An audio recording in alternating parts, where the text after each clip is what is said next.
नमस्कार मित्रों, कैसे हैं आप सब। आशा करते हैं कि आप अच्छे होंगे। आज हम बात करने वाले हैं AIVE यानी ऑल इंडिया बार एग्जामिनेशन के बारे में, और हम चर्चा करेंगे कि ऑल इंडिया बार एग्ज़ाम क्या होता है और इसे हम क्लियर कैसे करें। तो जानकारी के लिए बता दें कि ऑल इंडिया बार एग्ज़ाम क्लियर करने से पहले आपको स्टेट बार में जो है रजिस्ट्रेशन कराना होता है, जो केवल 2 साल के लिए वैलिड होता है। उस 2 साल के अंदर ही अधिवक्ता बंधुओं को ऑल इंडिया बार द्वारा कराई जाने वाली परीक्षा को क्लियर करना होता है। बहुत सारे अधिवक्ता ऐसे भी होते हैं कि जो अपने LLB के दौरान कम पढ़ाई करके ही LLB क्लियर करते हैं, लेकिन अधिवक्ता होने के नाते आपको पढ़ना आवश्यक है और आपको पढ़ना भी चाहिए।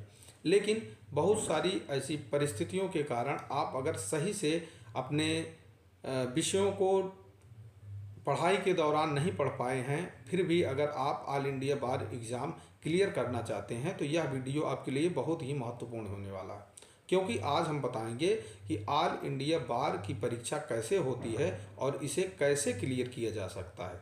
तो ऑल इंडिया बार की जो परीक्षा होती है उसमें आप अपने साथ बेयर एक्ट ले जा सकते हैं, लेकिन आपको अगर सही से खोजना नहीं पता है तो बेयर एक्ट आपके लिए कूड़े के समान है। तो आपको करना क्या है, आप परीक्षा केंद्रों पर पहले सिलेबस चेक करें, और इस वीडियो के अंत में मैं सिलेबस दे भी दूंगा, और सिलेबस चेक करें, उतनी ही बेयर एक्ट ले जाएं जितना सिलेबस में लिखा हो।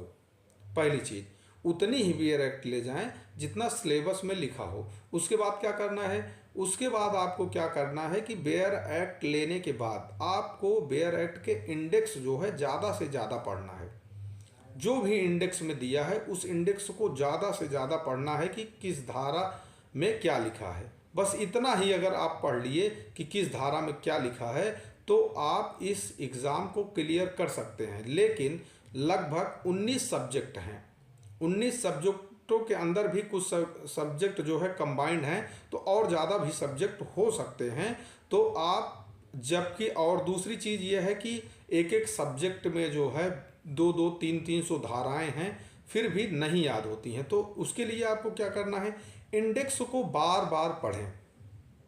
इंडेक्स पढ़ते ही आपको जैसे संविधान का क्वेश्चन आया, उसमें आर्टिकल में दिया होगा तो आप तुरंत संविधान में खोजना चालू करेंगे, और मान लीजिए आर्डर और रूल में दिया है तो आप CPC में खोजेंगे, धाराओं में दिया है, एक्ट में दिया है तो आप अन्य जो भी बेयर एक्ट है उसमें खोजेंगे। लेकिन अगर वह क्वेश्चन पर्यावरण से संबंधित है और आप उसको IPC में ढूंढना चालू कर देंगे तो नहीं मिलेगा। इसलिए आपको इंडेक्स पढ़ना बहुत ही ज़रूरी है, और आपको परीक्षा केंद्र पर बेयर एक्ट ले जाना है, ना कि किताब ले जाना है।